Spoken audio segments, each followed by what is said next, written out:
What's up, ladies and gentlemen? My name is Luis, and I am a co-host on the Selected Series podcast. Now you may be wondering, what is Selected Series? Well, I'll tell you.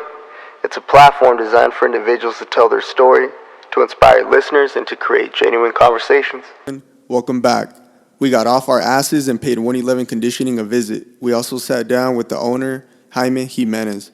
We had a great time discussing business, life struggles, how Ironman influenced him, and his passion for training. Here we go, Selected Series, Episode 3.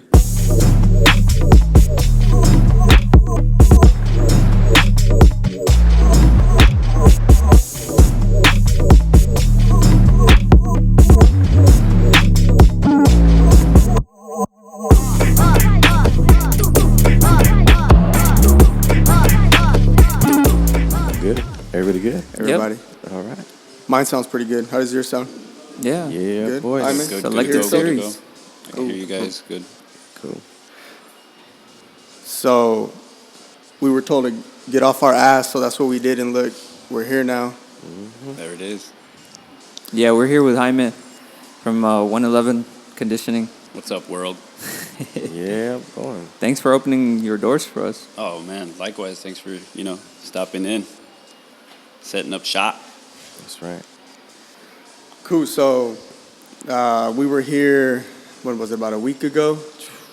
So we reached out and we got a first-hand experience of stepping into your world and getting a feel for, getting a good-ass workout. So, I mean, I feel like I accomplished something out of that. How do you guys feel about, Man, that workout? You fucking whooped my ass on that shit, dude. That shit was dope. Honestly, I was sore, for the next 3-4 days. I think David too. He came out and was like, dude, I'm still sore from that. But you know what? On Wednesday, I wanted to, DM him and say, hey, can I come into your Thursday class? Yeah. But you got bit by the bug, man. Yeah. It's addictive. Yeah, it sure. really that is. burn, that especially burn. with the atmosphere you've created here. Yeah. It's a very homey and you created all this stuff, which is dope, man. Yeah, I try to really make it so that it's at the end of the day, we're still in here putting in work, but it doesn't feel like a gym, Yeah. There's tons of gyms out there, and it's I just kind of wanted to do enough to separate myself and make people feel like more they were, I don't know. What gave you this idea to come up with something like this, man? When I became a trainer, it was at the end of the day, I wanted to just open a gym, from the get-go. That was my, my thing. And it just kind of transcended into what it is, I had a business plan, but there was no real idea for it, Yeah. What got you into fitness like that though? That sounds loud, They'll probably be on. They're putting in work, man. Yeah, that's what it is. We're in the gym, so yeah, hell yeah. those that have a problem with it, Yeah, come get a workout. come take it out on the mitts. No, but for real, what got you into fitness like that? That was more of a personal journey. So it was at the end of the day, I was overweight and stuff, and kind of spent the larger part of my 20s always kind of fluctuating up and down, trying different things to lose weight, just because I was never really, comfortable, happy with myself. Yeah.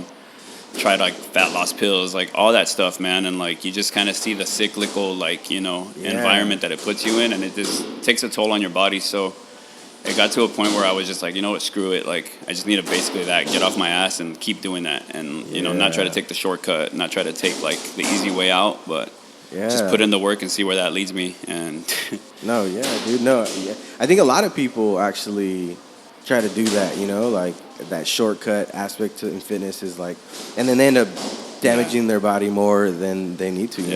I feel like I'm one of those people as well. You know what I'm saying? The one thing I love about fitness is it's very metaphorical to life. Yeah. So it's in life, if you're trying to shortcut or cheat your way through something, exactly, life's gonna be nah, bro. You got to do the whole process. The results won't stick. Yeah. So and it's just the same thing with fitness. It's if you try to shortcut it, your body's not gonna adapt. Your metabolism's not gonna adapt, and you're gonna yo-yo and balloon and gain weight again. That's and right. it's when you started, did you have a nutrition aspect of it too? No, I honestly, I always look back and I'm man, I wish I knew then what I know now. Because I kind of again with that get off your ass mentality, it was more just work, put in work and work. And I started like calculating like my calories. Like I try to stay within like 2,000 calories.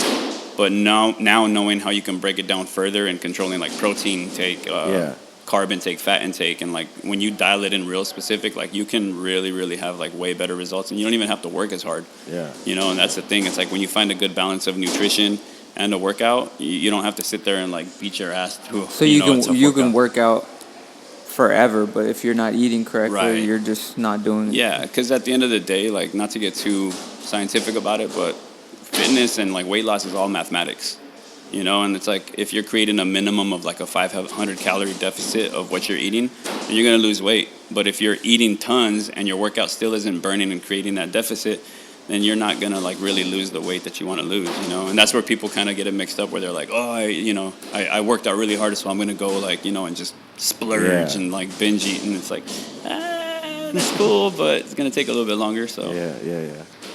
Definitely. So go ahead and take us. We kind of want to get into the mindset of, you know, that first day that you remember that you were going to flip the switch, you were going to turn it around, and you were going to, you know, get off your ass and do something about it. So take us back to that. Dude, that was mentality. a tough time. That was like in the heart of like the recession, this last one that we went through. Yeah, so okay. I think it was like 2008, 2009, around there.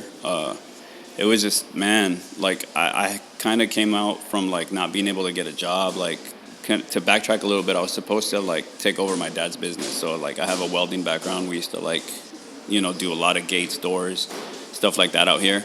And that was like the plan. Like it was like, you know, I worked with him for like 5 years, learned the business, and like, you know, when he gets close to retirement, just kind of like pass the baton. Okay. When the recession hit, it was like we had to let go of workers, and then I was the last one where my dad was like, you got to go, dude. Like, What? yeah, so I was like the last one. And so after that, it was really hard to find work. Like it was about a year and a half of like putting in applications, like even Toys R Us, doing like shipping at night, didn't call back. I was like, what the hell's going on?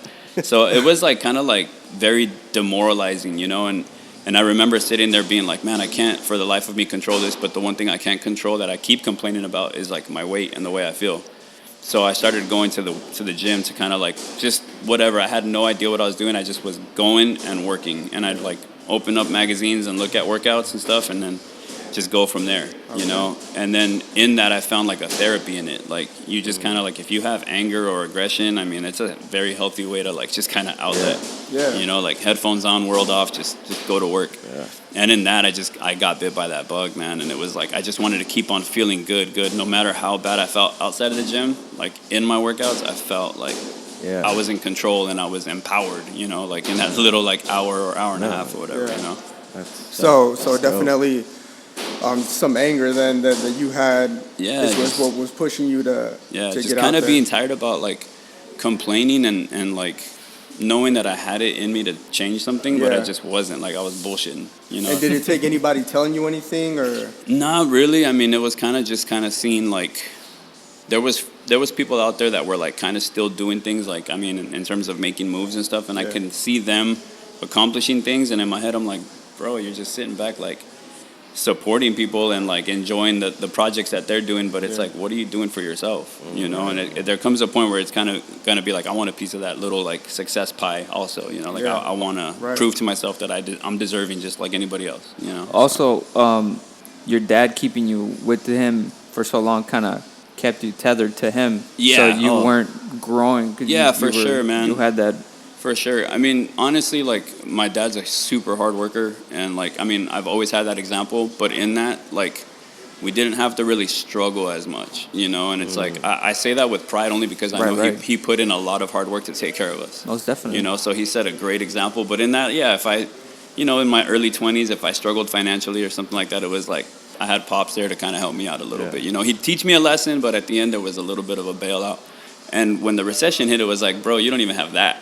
Like, you know, I mean, my mom went through 2 cancer battles, and the finances and stuff like that, you know, they were tied up. So it was like, you don't even have that outlet anymore, bro. So you're on your own. And in your, like, later 20s, when you're, like, not to get, like, masculine about it, but when you're a man trying to, like, call yourself a man, you sit back and you're like, bro, I can't even, like... You can't do that. So, you know, it was like, That's tough. That's very relatable because my dad's always been a hard worker, and obviously you probably learned from your dad all that hard work. you can accredit it and have him, or you can say that he's probably your biggest influence in life. Yeah, I would say so, man. Definitely, like, without hesitation. I mean, even till this day, man, he's, I think, 64, 65. He ain't slowing down. Yeah. Like, if I go work with him, So- he's clowning me. Yeah, and he'll be like, that's why you work out so much, so I can, like, run circles around you. I'm like, oh, thanks, guy. Like, you know, like, yeah, he's But just, you take that as like, that's love that he's showing you, Yeah, because he's absolutely. like, hey, you know, step your game up. yeah, Like, for sure. For sure. I mean, you know, we all realize, like, when our parents love us a certain way, you know, and I think that, like, with him, like, I learned that from a long time ago, you know, and then working with him side by side, it was like, it kind of diminished that, like, father-son relationship, and it was like the boss, yeah. you know, employee relationship, and it was like, okay, this dude means business, you know. Yeah. So, tell us about. Okay, so obviously you shifted to working out because of, you know, struggles and stuff. So, what turned it into a passion or you know, what you do now for a living? Pretty much that, man, just feeling the empowerment of it, like, through my own personal journey, and then just realizing, like, I would love to help people.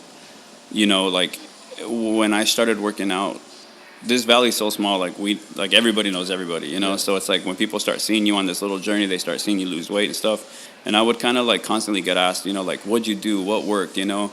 And so I realized that, number one, there was, like, a little bit of a void that needed to be filled. Like, there was a little bit of direction that the universe was calling for. So I was like, okay, like, I'm cool. Like, I love this enough. And then number two, like, I love seeing people do good. Like, family especially, but, like, just friends and people I grew up with. Like, I love seeing people succeed. So for me, it was like, all right, cool. Like, this is the way to bridge those gaps and, like, you know, really just kind of, like, help other people feel what I feel, you know? And That's neat. I wanted to ask you about college. Did you ever think about going to college? See, that's another, like, example of, like, starting something and then not finishing it, you know? So it's like, right when I graduated high school, I moved to LA for 1 year. So I went to Santa Monica College. They had, like, this little art school that they kind of owned also. I wanted to be an animator, like, really bad. So I went to this program, did the program for 1 year, and it was just, like, shell shock. Like, LA was not for me. I was major introvert, like, major, like, just not sure of myself, insecure, and that world is, like, so different from the desert. Because you come from such a small valley and one freeway and Altera was like, if you want to go to McDonald's, you're gonna sit in traffic. That's right. You know, like, it wasn't, tough. you know. So yeah, I did a little bit of college there, came back, did a few courses at COD here and there, but, like, never really followed through with it. You know, like, I just kind of, through finding good work and decent jobs, you know, growing up, like, I was fortunate. School kind of took a little bit of a backseat, you know. The way school is formulated now and how technology is moving forward, would you say that the next generation should push or strive to go to college? I think so, man. Yeah. Honestly, like, I tell that to a lot of, like, either, like, the youth athletes that we train in here or, like, nieces, nephews, like, younger people that I know.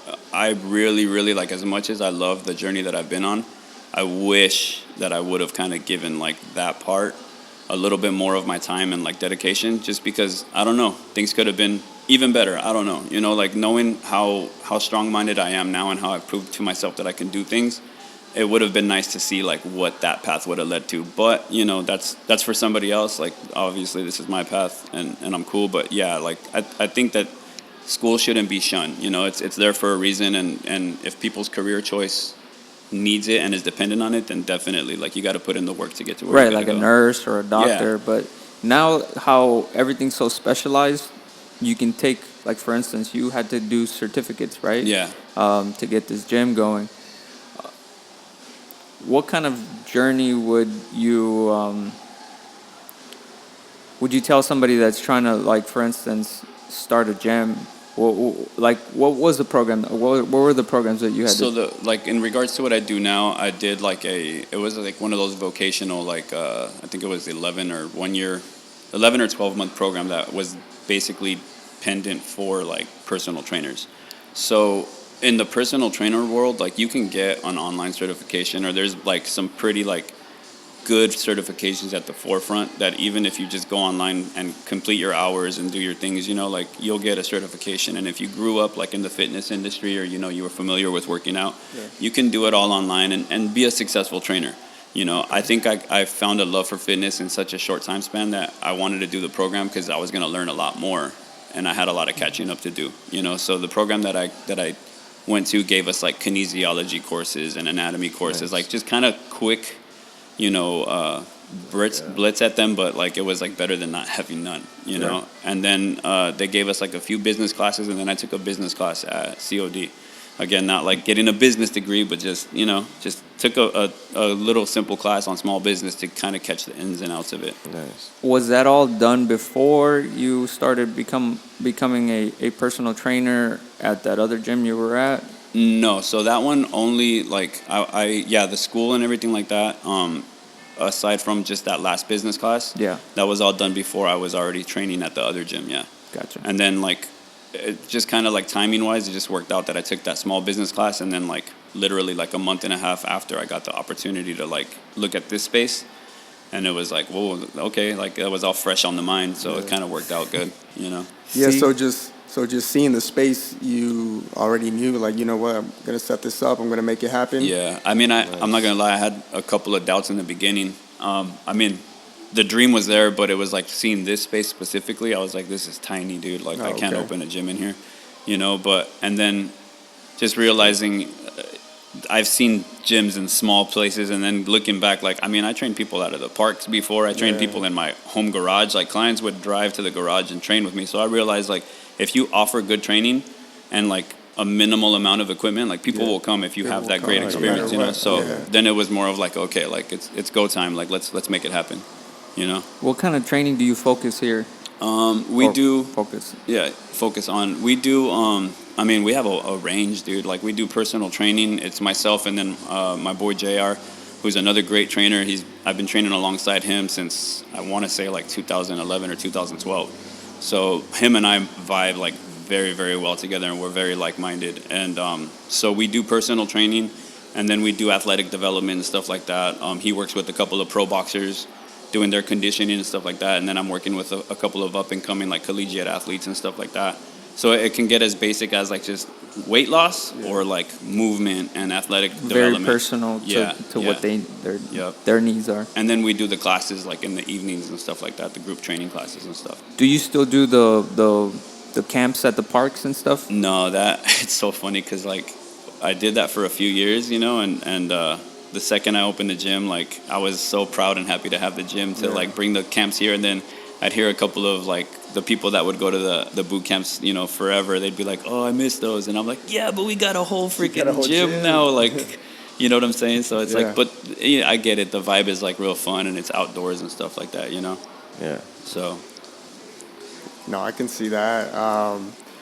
I can see people being used to, you know, being out, but man, you come in here and like the last thing I thought about really was like the size of the place. I didn't even think of that. It was like, I see what you got around, all the equipment. It's cool, man. And then you already had a crowd in here that, you know, they knew it looked like they knew what they were doing. So you could tell the regulars that come in. So, and that's the one thing that I love. I mean, in the gym world, it can get very cyclical, especially like with the smaller, like boot camp style gyms. It's like, come do a challenge with us, and then like in another few weeks it's a fresh crop of people, you know. And the one thing that, you know, not knocking their hustle, like they do great work with people too, but with us it's like more of a just like a long season of clients, you know, like all the people that come to our classes, it's like the gym family, you know. That's why it's community. That's why it's called club, because it's almost like a book club, but like you're working out. Like everybody in here is cool with each other, and like we all talk about food while we're working out. Like we're all humanizing the process, you know, like allowing ourselves to like, you know,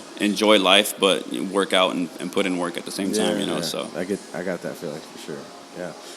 I have a question. So before all this started, what was the biggest hurdle you had to overcome to get the spot really going? Like, what was the biggest thing that you had like trouble with? Man, I would just say just self-doubt more than anything. You know, like even then, like I had already kind of been through the process of proving that I was like, you know, strong-minded, and I had a dream, you know. But there's a fear involved when you're actually going to open a brick and mortar, you know, because at the end of the day, it's very like, it's a lot more public, you know. So it's like if you're going to do good or bad, like people are going to witness it. And there's a fear in that that's like, oh man, dude, I don't want to fail, you know.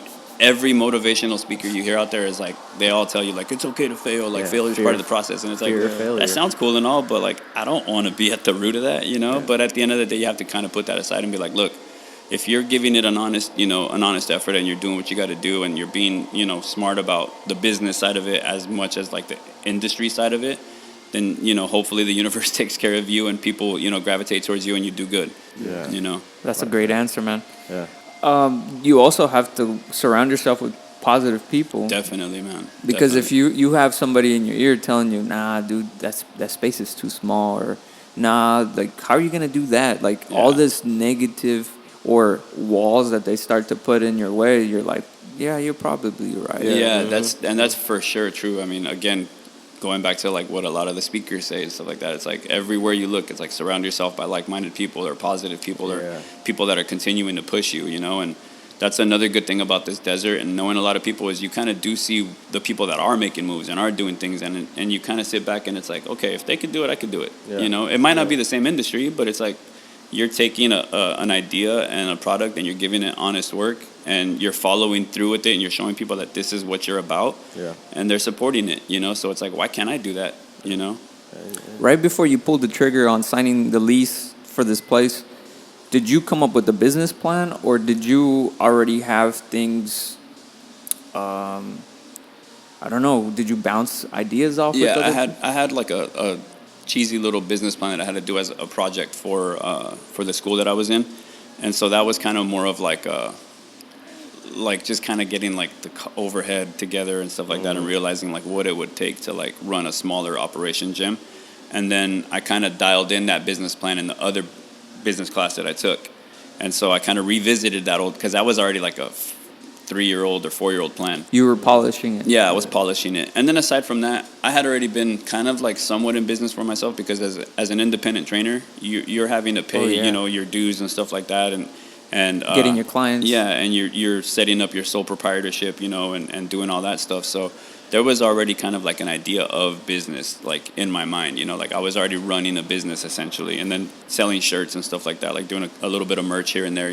so it was like you have to be business minded and responsible with the profits and all that stuff. So Nice. So what would you put on those shirts? Like, what kind of designs? Was it already 111 conditioning? No, that was like the whole Goya get off your ass thing. So like that was like my first little like kind of like creative Slogan, baby. Like when cool. I would go work out on my own, like at the time, Instagram was only like iPhone users. So like Facebook was more like the thing, the social media platform that people were still on. Yeah. And so like I would go to the gym and check in, and when I would check in, I'd put Team Goya, but it was kind of more of a joke, because Team Goya was just me. Okay. Like I'd see like The Rock had like this Team Bring It thing, and like a couple of like celebrities had their hashtag Team whatever, and it was like, okay, Team Goya, like it's me, haha, But then in that, like, people would hear that it was like, it stood for get off your ass, and it was like this little slogan that I would throw around.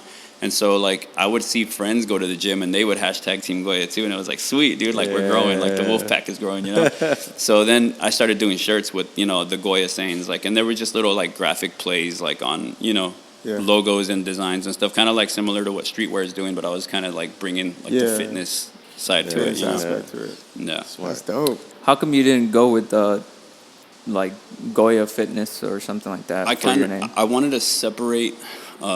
like that venture from the gym, because the gym, I wanted it to be like its own thing. New chapter. Yeah, new chapter. And plus, if I have, we have independent trainers in here. So I also wanted them to feel like they are still able to plug their own brand and their own, persona and fitness, label, and help them grow too, So it's like, it's more of an umbrella for all of us, So Goya plugs in here, but then like my boy JR, he's Premier Fitness, so that's his thing. And like, Under 111. Well, I mean, it's his own thing, but yeah, like we're all, we're contributing to 111, so community of and then the name, it was like just a staple for the community, like I just wanted to make it so that people felt like it's been in the community for a long time. Yeah. So it was like, I mean, we all love 111, like that's the freaking the journey through the center of like the the valley, so it's like Yeah, it's it connects us all. Super dope. One of the large veins that run through the whole desert. Yep. So, any plans on opening up maybe a second one, or any plans of expanding this That's one? hard. Will Even we this, see like a I-10 conditioning yeah, over by I-10? conditioning, right next to the dealerships, right there. No, I just expanded this location. I had the location for about a year. I think it was just about 2 years, and then I had the opportunity to expand, and I jumped on it. I had it after the first year, and I passed on it because I felt like if at the time if I would have made that expansion, it would have been more based on like ego. Like my gym grew in a year, okay. and I'm a little bit more calculated when it comes to making certain like movements and stuff. So I kind of gambled and passed up on the opportunity, and then it opened up again. Who was sitting in that spot? There was like a retail store before. It was like a screen printer. My buddy Glenn from Windmill City Screen Printing. Okay, cool. He was running his business out of here, and then he grew out of the space, so he moved. And then another like brand moved in, and they were doing some streetwear stuff, and then they moved. They decided they were gonna move their location, so it just the opportunity opened up. Did you see anything in their businesses that obviously Glenn grew and so he had to move, but like for instance, the other person, was their business not picking up or? To be honest, I'm not too sure.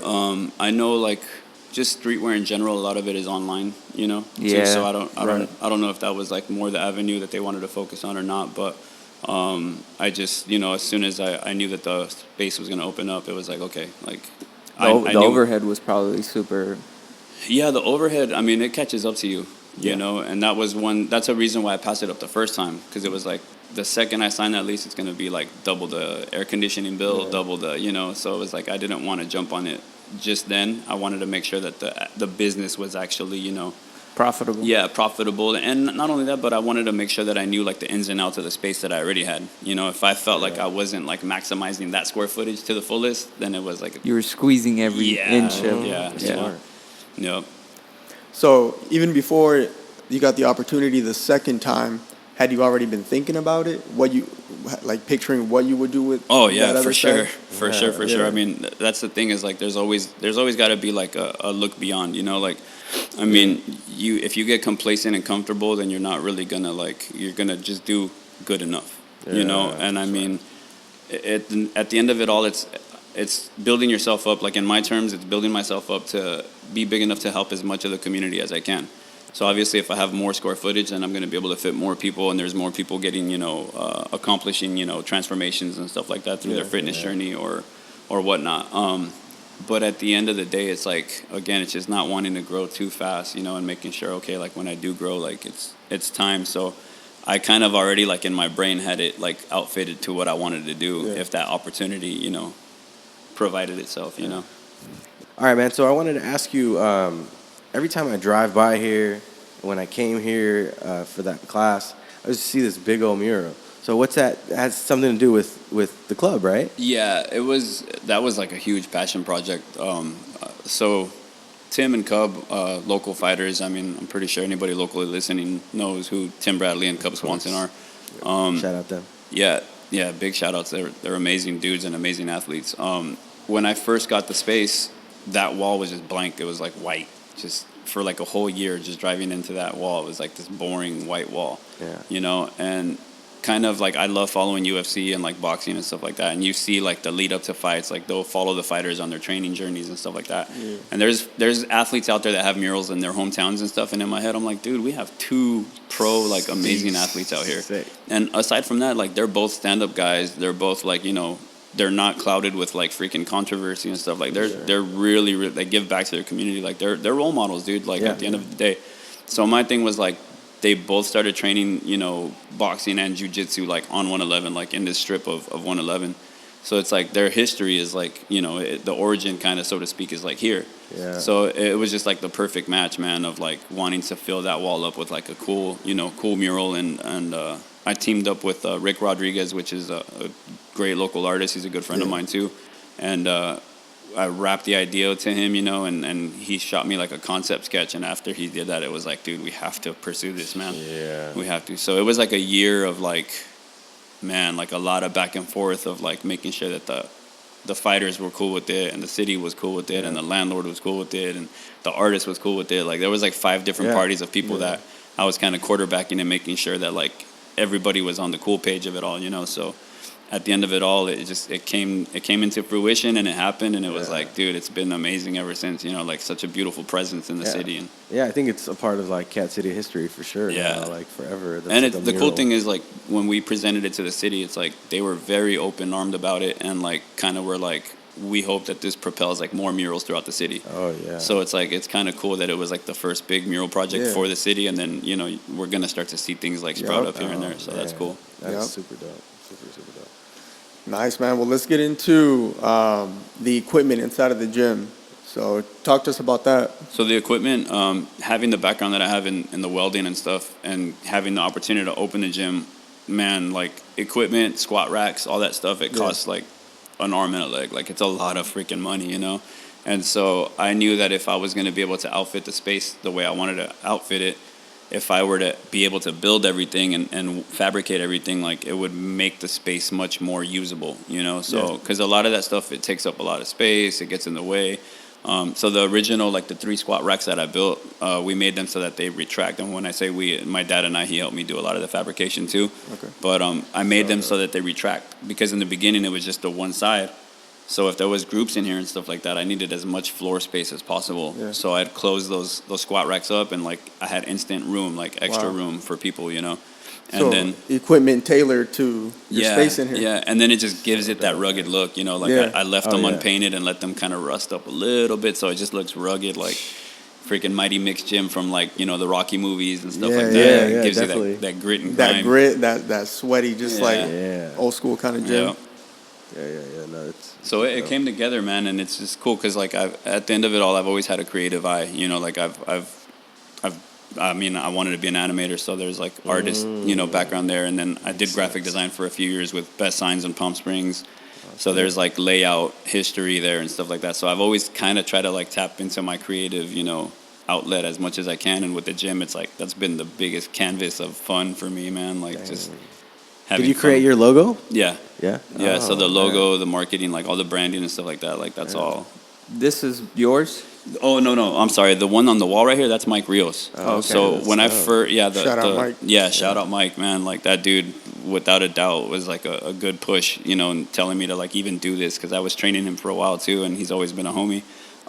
Yeah, as soon as I opened the space, he drew this on the wall like freehand. Wow. So the 111 shield and like that logo, like that, you know, I came with that first, Yeah. and then when I asked him, like as soon as I got the space, I asked him to do like something a little bit more like street, like. I didn't want it to be too graffiti, because a lot of gyms do that now, and it's kind of like, man, you guys are like fleecing that culture, you know, like, you know. So at the end, I asked him, you know, like, can you do something dope? And he was like, man, I can't do anything like street style. Like, you need some vintage. Like, this place has a vintage feel. So he just went to town, like, freehand on that. Clean. And Yeah, it does. Yeah, and then we vectorized feel. it. I was like, okay, that needs to be a shirt. Oh, So, yeah. Yeah, so we vectorized it, and, you know, have done merch with it and stuff. Oh, But dope. You have a website with all that stuff on it? yeah, 111conditioningclub.com. Yeah, we do the training whenever I do have merch available. It's on the website, or just, you know, in gym. Can people sign up to your Yeah, classes? so through there? on the website there's like a little menu tab on the top left hand corner. Just click that, and then it'll have like a little book a class little option that's going to take people to another website that you create like a member name and a login, and all the class roster sign up is done all, you know, online. Yeah, and that gives me an idea of who's coming to class. So because I keep the classes at like about 12 people, I don't like to fill up the gym with a lot of people, just because I want to be able to make sure that I'm looking at form. Or even when JR is coaching his class, like we're able to really look at form and technique and stuff, and not just, you know, like fill the gym with people and people are rubbing elbows and you know. Do you ever cross-pollinate and like teach his class and have him teach your class? I've never taught his class, only because he does the box fit, and he's good at like mitt holding and stuff like that. And Oh, okay. yeah, like I would probably be holding people back if I was holding mitts for them, you know? So The last time we were here, we saw like a karate or martial arts, right? yeah, so what was it? Tuesdays and Thursday nights, because the gym is outfitted to be able to you know, work with independent trainers and instructors. That's right. That side, the other side of the gym is set up kind of for like if people want to come, you know, teach a yoga class or like do certain things. And I was approached by a martial arts school that was training out of Palm Desert, and they saw the space and loved it. And we sat down, worked out, some good numbers for them, and they came in and they've been hosting their classes. So Tuesday, Thursday nights at I believe it's 6 o'clock to 8 o'clock. They host their classes and stuff like that. And What kind of martial arts are it's they? a Ishin Ryu karate, like they call it Bushido Kai Ishin Ryu, I believe. Very traditional. Have they taught you any stuff? No, I kind of eyeball it here and there, but so like, because at the same time that they're teaching their class, like when you guys came to class, Yeah. I have my class on this side of the gym going on. So it's like we pack it up with energy, and like they're doing their thing, we're doing our thing, and Definitely. Yeah, when we were here, I was in this corner, so I was closer to the kids. Yeah, I was doing yeah. the karate, and I'm like, man, I can't look a fool in front of Yeah, these kids, man. yeah, low-key, keep low-key, working, keep yes. working. you got a little kick by your forehead really quick. Yeah, I'm like, oh, wake up, he's watching me. Because they were watching too. Yeah. They were like, oh. So, what are some prices that, for the listeners out there, what are some prices for your classes here during the week? So the classes are $13 pop-in, or if you like buy packages, they're like it boils down to like $10 a class. And the cool thing about the way the classes work is it's not like a recurring automatic payment or anything like that. It's like you buy a package, it'll give you credits for classes. Yeah. Whenever those credits are used up, that's when you have to re-up, and that's that. So it's a real simple like pay-to-play type thing. If you miss a day or something like that, as long as you cancel your class, you'll hold on to that credit. Nice. So I mean, I know life happens and stuff like that, and people have the intention to come to a class, and if they missed the class, I don't want to be like, oh, well, the accountability said you should have came, so Right. that's, Right. that's your loss. Like, I get it. We need to, like, have accountability, but I also want the people to know that, like, they're getting what they pay for, and we're teaching people based on, like, just that, like, the accountability comes with the fun that comes with the class, we have a great atmosphere here, and people are, like, they like coming, like, I love the fact that, like, I see smiles on people's faces here, and we all have a great vibe and culture in here, so it's cool. Yeah, I'm glad we were able to experience that firsthand. That was fun. Definitely And that was coming dope, back. man.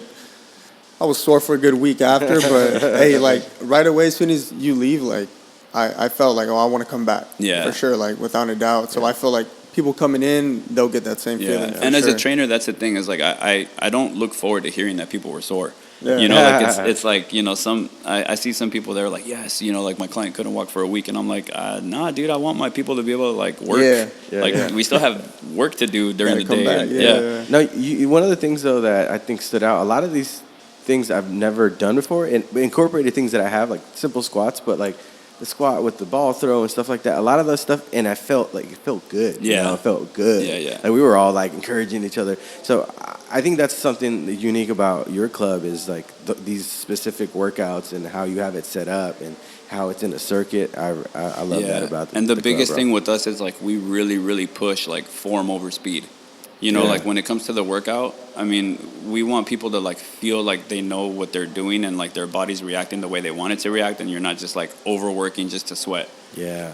So for us, it's like slow it down a little bit. If you're focused on your movement, you're still going to get a great workout, and you're still going to break a good sweat. And like you said, you felt it in like the arms and the muscles and stuff. So it's like you don't have to work super crazy. Yeah. If you focus and you put in like smart reps, that's going to be just as like good on the body and good on the calories. So.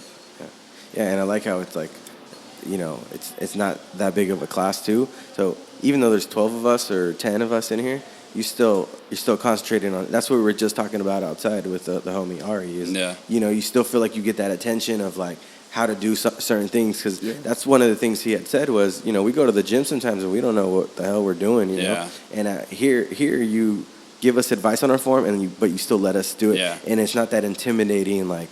Oh, I got to do it right, but I think I'm doing it right because he told me to do it like this, and you're straight. And see, a lot of people don't get that. That's at the cool thing about the class design is like I'll be able to look online like before a class and see if there's like a bunch of new names like on the roster, then I'll know okay, like I'm gonna kind of fundamentalize the workout tonight and make sure that it's easier for me to coach and like kind of guide people through certain movements rather than like trying to put these difficult movements and like overwhelm myself as a coach with trying to teach one person and the next person and the next person. Like if I keep it a little bit easier for like the newer names, then I know okay, like I'll be able to coach that class and have quality movements come out of everybody. Whereas if I see the rosters full of people that come all the time, I'm like, all right, they're in for a good one tonight. Dope, though. You're probably able to look back at your regulars and see how their form has progressed Oh, when you big go time. back to like the very fundamental steps. You're Big like, time, oh dude. man, this person Yeah. can squat lower or has a Yep. better balance. Yep, and that's the cool thing, man. Is like,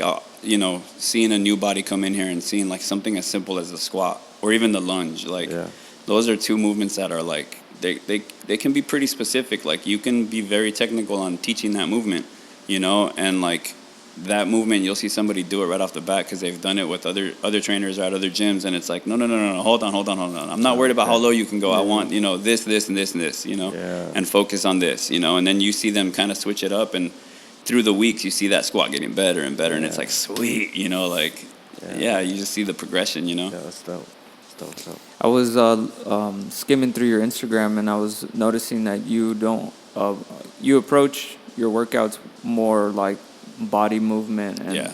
there's hardly, of course you do weights and stuff, but you focus on the motion of Yeah. the body. In my own little journey, like I obviously like would do the weight training and stuff like that, and the more like isometric style training, like bodybuilder style training and stuff like that. But as I started getting in shape, I started getting bored with those workouts. So I started like making like little creative combos of workouts, and then the TRX is like one big tool that like within the last, I'd say like 8 years of fitness, like it became a staple. So throwing that into the mix and getting creative with that thing and working balance and just feeling more athletic with movement and like giving your workouts a purpose, and making sure that like if I'm moving out of here, like I'm moving at the best that I can, and it's not just like looking good, but it's feeling good too. Yeah. Do any of your club members ever tell you about how they're dieting or what kind of things they're eating, and do you encourage stuff like that? Yeah, so we don't do like specific meal plans with clients and stuff like that, only because we're not nutritionists, and that's a whole other world, man. Like, every single body that comes through that door is dealing with something different. There might be a thyroid issue or like a gallbladder issue or this or that. So if we give them a little cookie cutter nutrition plan, it's not going to work, man. Right. Like, we're going to be hurting somebody more than we are helping them over a period of time. Yeah, some people might need more protein, more different types of. It's everybody. They're has deficient in this, Yeah. and then they can't eat red meat, or Right. they don't want. They're allergic to gluten, Yeah. and so it's so hard. One thing that we do try to do though, and like I've hosted a nutritional seminar, and I'm planning on doing a lot more, because we try to break down nutrition to its like simplicity. Like nobody ever really taught us how to eat, or like what the importance of like a protein, a carb, and a fat is. We hear it on TV, we see like celebrities pushing certain diets and stuff like that, or certain products, and we take into account like, well, they worked with the professionals, so they know what they're talking about, so that's what I should do. And it's like nobody really teaches us the value of food. Plus, we got fed that propaganda of like the pyramid, the nutrition food pyramid, pyramid. That and thing is all upside down now. Yeah, man. that was just all to sell food to the people. Yeah, and that's the funny thing about even like documentaries you watch on Netflix and stuff like that. Like, there's a lot of agenda being pushed by like industries and stuff like that on those, that like, if you can take the heart of what they're trying to tell you about eating better without being like completely sold on like products or this or that, then it's like, okay, that was a good documentary to watch. But then when you're like completely like just you come out hating like carbs, and it's like, dude, carbs aren't bad. Like, they're not. It's not the carbs' fault. It's your use of carbs that's the problem. So that's the thing about nutrition. But yeah, we try to talk, we try to like educate, and we try to like make sure that people are able to still have a social life and not completely just like get crazy with like obsessing like this diet plan and stuff like that. Because at the end of the day, that kind of like, in my experience and what I've seen in the industry, it leads to a lot more binge and yo-yo and stuff like that. Like burning out and Yeah. giving up. Definitely. So you mentioned doing talks. A coworker of mine actually, he said that you presented at CSUSB, I think the Palm Desert campus. Yeah. Once, tell us about that. Yeah, that was pretty fun, man. My boy John Calderon, he was in the business program over there, and they invited me to come talk. That was like after I had just opened the gym up. Oh, okay. So it was kind of similar. Like, it was just talking about like opening the gym and like what I did in terms of like branding, marketing, stuff like that, and just kind of like the same thing, like the process and the journey and just like the gym, But it was pretty cool because, I mean, I mean, not for nothing, but I didn't really have like the college, background and stuff, and then I Okay. was speaking to Out a of college college, class. speaking to So it. I was like, all Honestly, right, that's cool. cool. Like, That's this is- even better. See how it works? That always that tends real- to happen to real a life lot knowledge. of people. That's why I was asking you earlier about the college thing, because it's not like a straight line, and some people don't ever even finish high school, Yeah. and then they're very successful. It's because Yeah. they have that in them That drive. to push, and I think that's what's very key. Right. A lot of people don't they don't learn how to problem solve in high school. They're Yeah. not teaching this and stuff. even going back to that statement, I guarantee you I could have sat and had conversations with each of the students in that class, and they could have taught me something. Yeah. You know what I'm saying? So again, it's not obsolete, but the thing is, like, because of my passion, I realized I had a need for knowing about business, and it wasn't like I went into business school knowing like one day I want to own a business, or one day like I'm gonna need this degree. So it's like I think there's a path that like either you develop like the passion and the interest, and it tells you like you're gonna turn this into a business, or you go the school route and then you realize like you're gonna work in that world. Yeah. But not just that. I think you also develop the ability to learn, like to be open minded. Like you have an open mind. I think When- you have to be, man. When we approached you, you're like, "Yep," right away. Yeah. So if somebody's like too big, and then they get their head filled with hot air, and all of a sudden they're just like, "No, I'm cool." No, What are man. you talking about? Yeah. Like, At the end of the day, it's. I mean, this is fun, dude. Yeah. And I'm talking to an audience like more so than I couldn't talk if I was stuck here in the gym. Yeah. And then I've listened to the 2 podcasts that you guys have released already, and I'm like, after even just hearing the first one, I'm like, I'm sold. Like, your guys' podcast is dope. You guys have Thanks, man. great conversation, great content. And I honestly like relished in the fact that I'm like, I want to be at the beginning of their podcast. Like my Hey, cousin Daniela, she tagged me in your guys' thing, and she Yep. was like, that'd be great to like, tell your story. And I'm like, sweet. Like, great freaking plug right there, And then I jumped at that opportunity, that's why we also we were going back and forth to seeing like who Shout out Danny. who can Major shout out to Danny. put this whole thing together, the videographer and stuff. And from day one, she was like, "Hey, like super supportive." Supportive, I told the guys, I was like, "Yeah, look, we're looking for people that are like hungry, Yeah.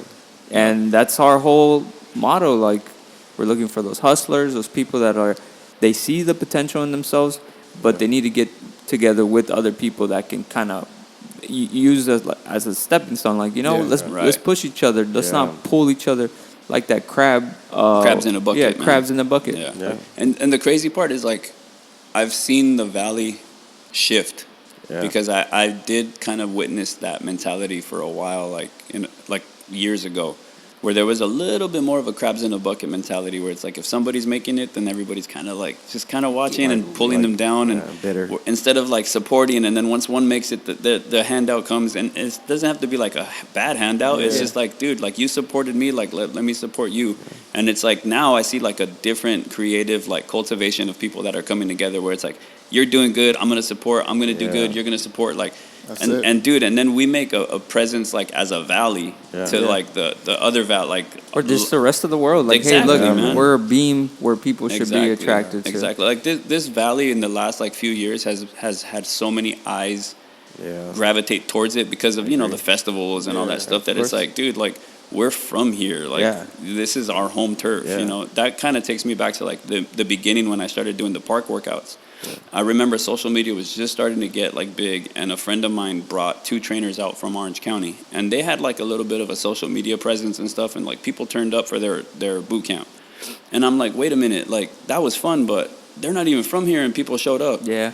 So I'm like, this is my home, dude. Like, why can't I do that? Sir. The thing that I took from our last interview with Pete, and this every single day, like it plays back in my head.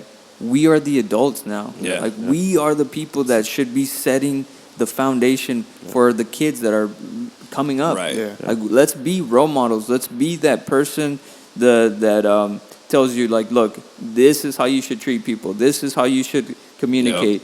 Have a dialogue. Don't be closed-minded. Yeah. Push on that positivity and that love, and Yep. and that this is great, and the man. beauty of it is doing it as a valley. Yeah. Yeah. You know what I'm saying? Because at the end of the day, it's like if I have somebody outside of my industry that I know like somebody needs to network with, I can be like, hey man, this dude, he's at the top of that industry You're right right, there. yeah. Like, go talk to him. That's know? what we've been noticing. It's like, oh, that person is good at. I didn't even know that person could do that. Yeah. Let's reach out, and we've been just doing that. That network, to create your team. Even if that person is not in front of you, that person could lead to something else. Yep. Yeah. You know what though? I think that took a while to happen because of social media. I think it's easier now for everybody to be more in like touch with each other. Because before, I feel like, I don't want to say it was like kind of how Jaime was saying about, there was almost like a bitterness of like when somebody was successful. But now it's because we're so involved with each other's lives now, that it's like in especially our generation of people, we're such an like understanding, and we're not so close-minded. How you're But saying. we also grew up. We're now in our 30s. Yeah, exactly. Like, We're all mature now. We matured a little bit. Yeah. But I think the previous generation didn't have that because they didn't have social media like we did. And I think now, the cool thing about social media is like you can see the journey from the start. Yeah. You know, like the day you decided you wanted to start, like, or you found a passion for MySpace. music. Exactly, dude. MySpace, like all that, man. Like taking it back even before then to the like the AOL chats and all that stuff, dude. It's like, dude, we come from like the birth of like a lot of that like social communication, and like in our years, it's transcended to promote business, but it's also like a little bit of a gift and a curse, you know, because there's such a fast like spread of information. Sometimes it doesn't get fact checked. And that's where like a lot of like the hype takes over, like what's quality. You know, and as like we all have a responsibility to stay as organic to like our passions and our just our what's the word, our ventures, and stay true to it, to the point where like if we're being honest with our community and the people that, you know, we're working with, then we're preserving and we're not overhyping, or we're not like just trying to like get rich off of something and bastardizing that said industry. Yeah, definitely. You know, plus the cream always rises. Yeah, man. It always the best kind of shows. And so we're also looking at the ability to fact check somebody as quickly as they put something out. You're like, wait, you're completely wrong. Okay, so picture you crossing paths with overweight Jaime, the one that didn't want to get up and work out, do anything like that. Picture you crossing paths with him. What kind of advice would you have for him now? Get off your ass. Dude, like get off your ass Simple. 10 years sooner than you thought you needed to get off your ass, you know?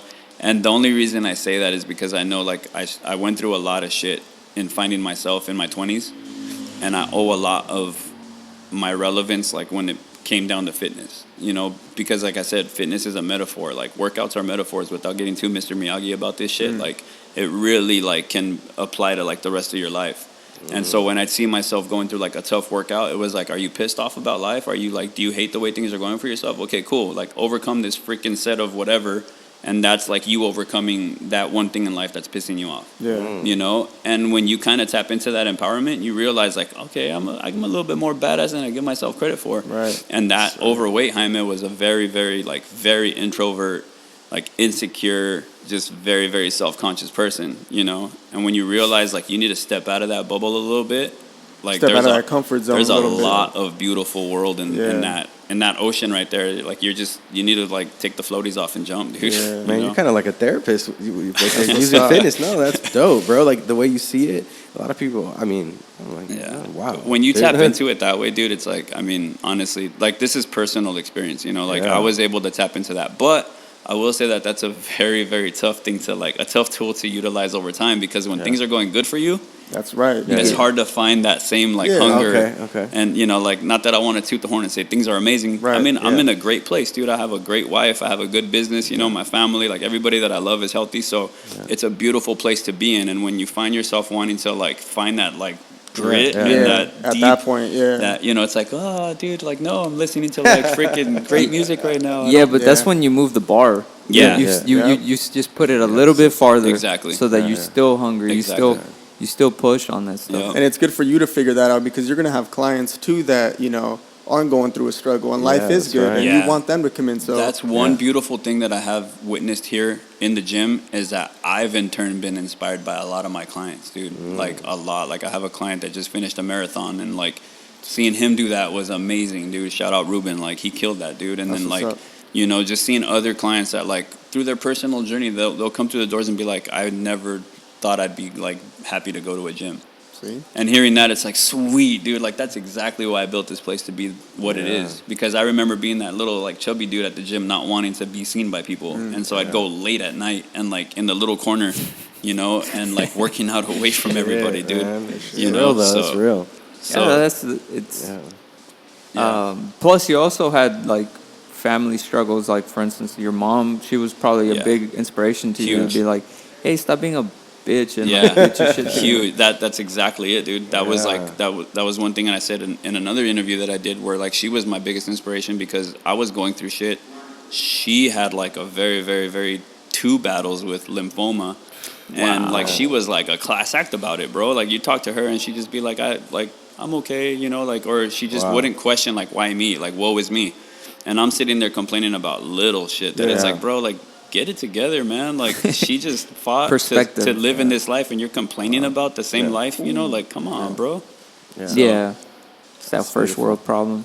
Yeah, man. Yeah. But if you're able to like really, you know, put things into perspective for yourself, like, and really, really, really unfilter like what you're seeing and accept it, then you'll make that change. Yeah. You know, because a lot of it comes from like us not wanting to hear that we're living like a certain way. Or you're right. Especially also like us other people not being able to relate to other people and being like, hey, that's why we're also doing this podcast, because if somebody listens to it and they're like, oh wait, they're struggling just as much as I, or they struggle just as much as I have. Right. So I'm gonna get my ass up. Yeah, and there's solace in that, man. Like that's the thing. That's another huge reason why I wanted to do this, man. Because it's like if one person, like, again, as cheesy as that can sound, dude, if there's one person that listens to this, that's like, okay, I get it, Jaime. Like, I'm gonna get off my ass. Like, I'm gonna like start doing this one thing that I've been dreaming of forever. Like, it doesn't have to be fitness. Fitness will help you realize that things take commitment, consistency, and hard work to accomplish. You know, but whatever that dream is, like, get off your ass, man. That's it. That's what it boils down to. One of my biggest persons that inspire me a lot is I don't know if you know who Jordan Peterson is. I do not. He's a Canadian professor. He is always trying to uplift men in general, and he kind of pushes on like people.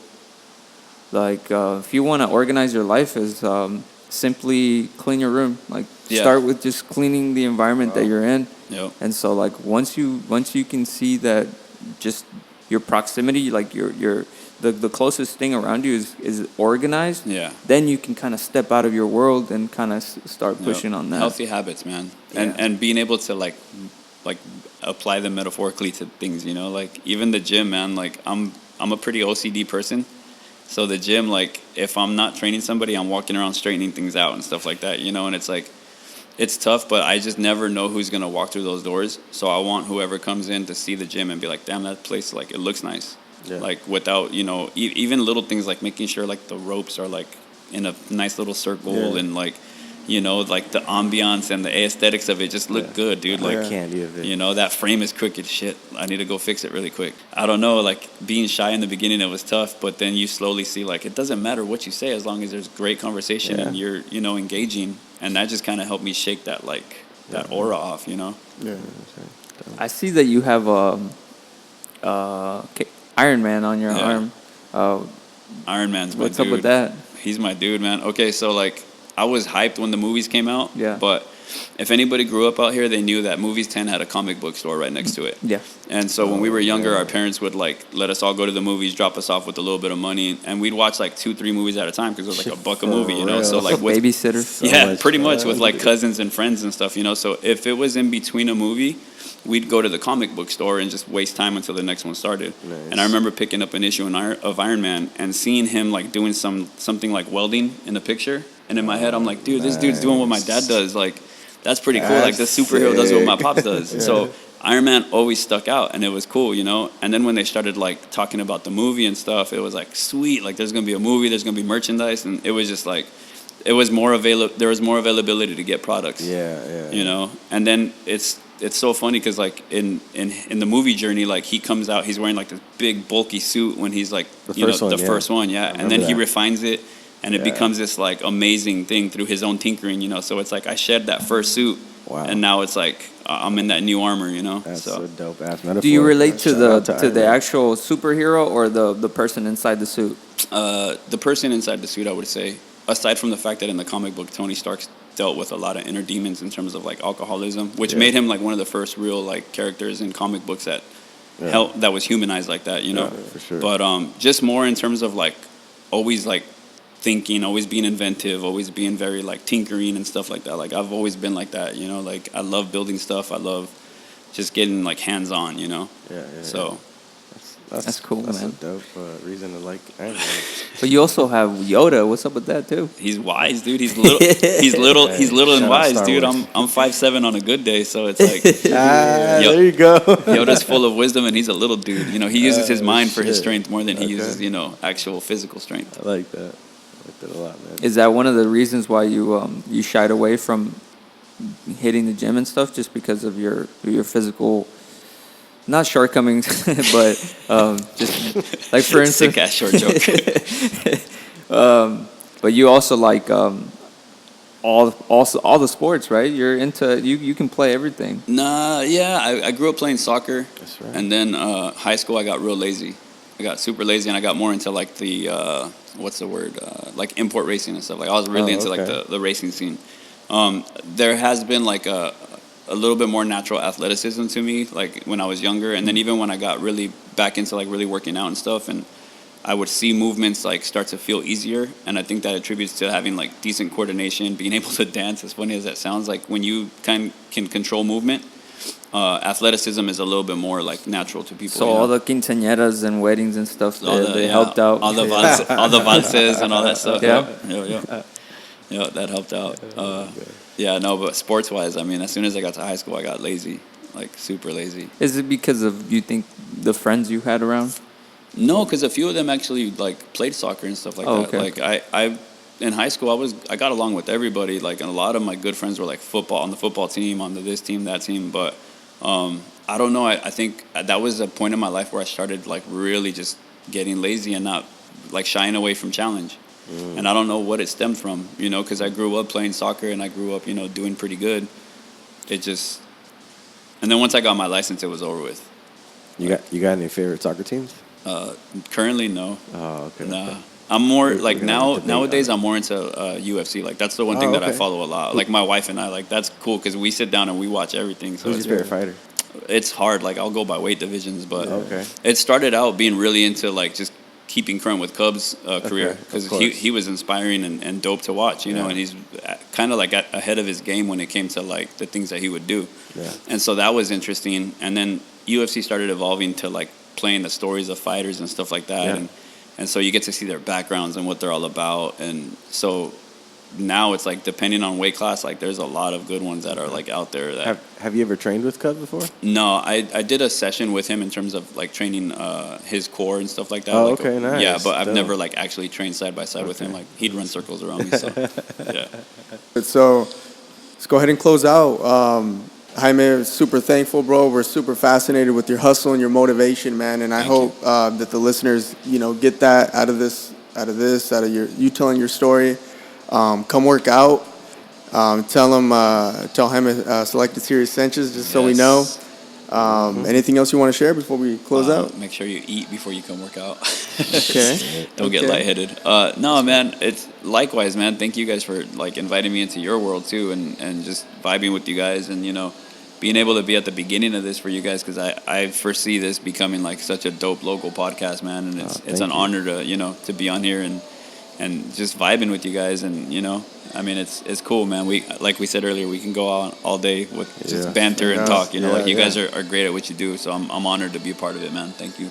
Cool. And our vision too is, you know, to keep pushing you too, to you know, keep growing, and we eventually want to do another one and see where Yeah, you're man. at, where you're at then. As fast as I said yes to the first one, I'm gonna say yes to the Sweet. next one, Sweet. man. So. So Jaime, where can we find you on like social media and on the internet and all that? On the internet. First off, on the internets, Hello. on the interwebs. First off, the website 111conditioningclub.com. Okay. And from there, you can like navigate. It'll give you information about the classes and stuff. And then there's like the booking route that'll take you to be able to book your classes and stuff. Okay, and then social media. The main one that we use is like 111 Conditioning on Instagram. We push a lot of stuff through Instagram, and then you can look us up the same way on Facebook, 111 Conditioning. But on the Instagram, like I'm always dropping little like flash sales, you know, so it'll be like the next 4 hours only, you know, like buy a package or this or that, and you'll get a certain amount off, or like, you know, so if you don't have an Instagram, make one. Yeah, make one just for that. Yeah. We try to stay connected, you know, like that, and just keep engaged with everybody. So Cool. Where can I get some gear? Is that on the website too? I'll usually drop like on the Instagram, like when we're gonna release designs, because a lot of the time if I release a design, like I'm not gonna reprint. So whatever sells, and like, you know, there's no holding, no nothing. It's a very like quick like flash drop, you know. So limited. Like limited releases and stuff like that. And I keep it like that just because I have tons of ideas, so I'm always trying to do more. Yeah. So I don't want to keep on reprinting like the same stuff over and over, you know. Yeah. Cool. That's a good segue for us to kind of say that we're gonna start doing some flash drops too with our gear. Yeah. For sure. For sure. So that keep a lookout. Series. Maybe we can throw some selected series gear at Jaime and have him wear it. And, there's a little bit of room on that rack right there. Oh, nice. You said it. Thanks, man. Yep. Thanks, Cool. Man. All right. Cool, man. Well, my name's Disco. I'm David. I'm Luis. And I'm Jaime. Hey, thanks, Jaime. And this is Selected Series Episode 3, guys. Peace.